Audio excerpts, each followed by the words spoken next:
Life is too short to waste any of it watching TV in real time.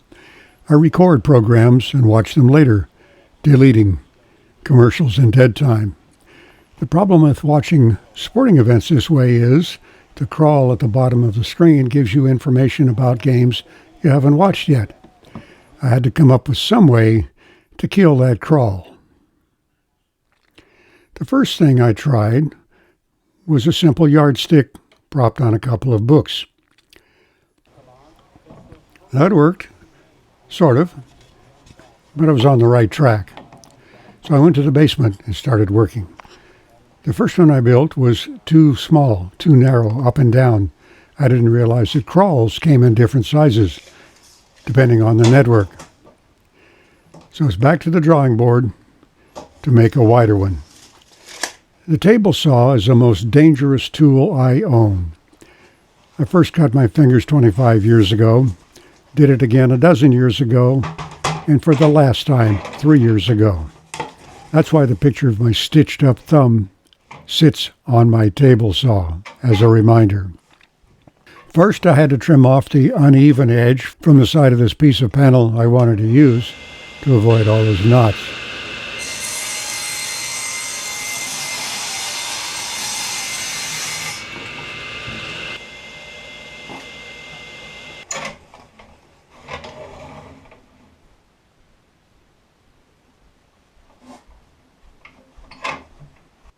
I cut a band that would cover the width of the screen, 3 1/8 inches high.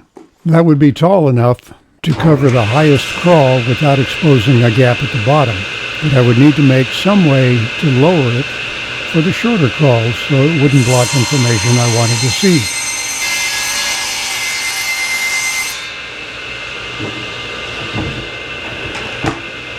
I had a plan for that too.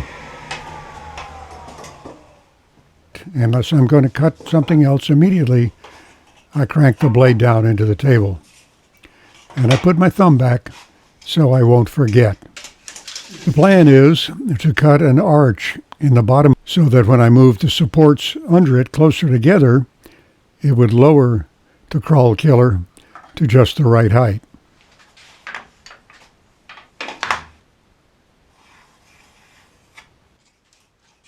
This bandsaw is a new tool for me. I haven't used it much and I'm not very good at it. I do know it will cut fingers off, however, so I work slowly and carefully.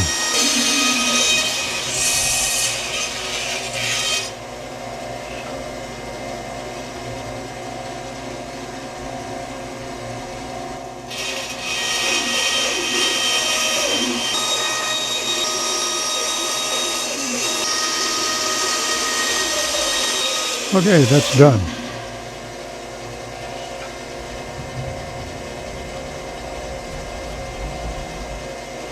Now I have half-inch variation in crawl killer height. But because this crawl killer is taller, I need to shorten the supports.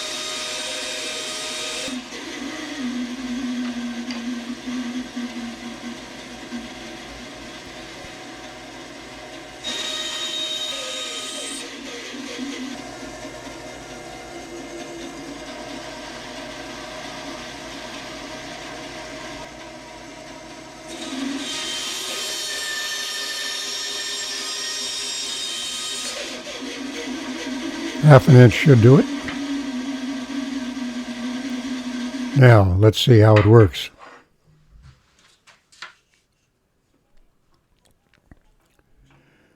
It looks like we're going to have a problem with balance. We need some way to keep it from tipping forward. What I'll do later is bevel the bottom edge to make it tip back, and we'll cut an angle on the bottom of these supports so they will lean back a little bit also. My crosscut sled cuts a perfect 90 degrees, but I don't want 90 degrees. I slip a small ruler behind the supports to create an angle.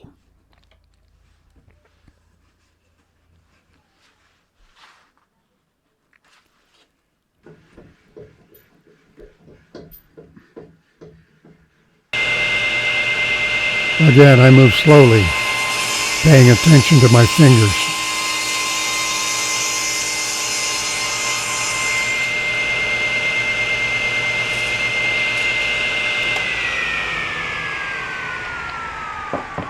Now we'll try it again.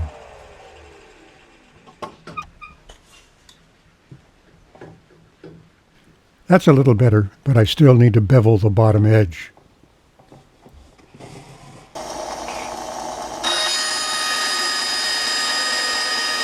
And the supports don't need to be as thick as they are. By cutting them thinner, I'll have a wider base of support and can tip the crawl killer back if I need to.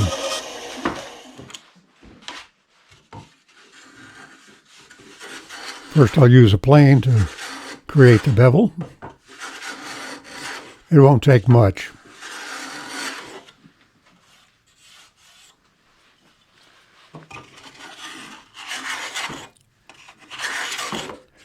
Then some 60 grit coarse sandpaper to round off the edges.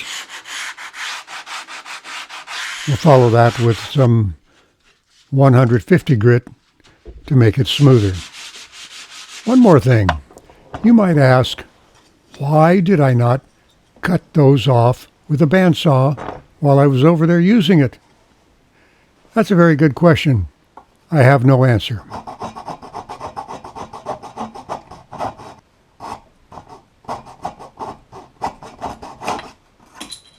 There, that should be the end of that.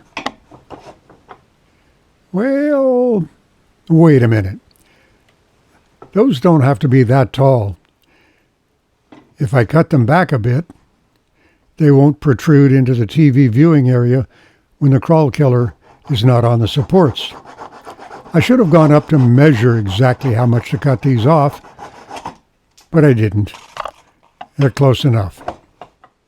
Now, all I have to do is touch them up with sandpaper, spray paint them flat black, and go upstairs to try it out.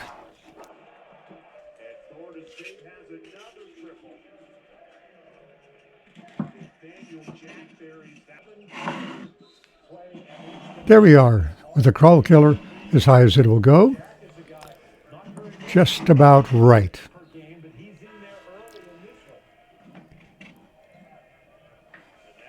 Perfect. No more spoilers while I'm watching sporting events. Thanks for watching. There's no patent on this. Feel free to make your own.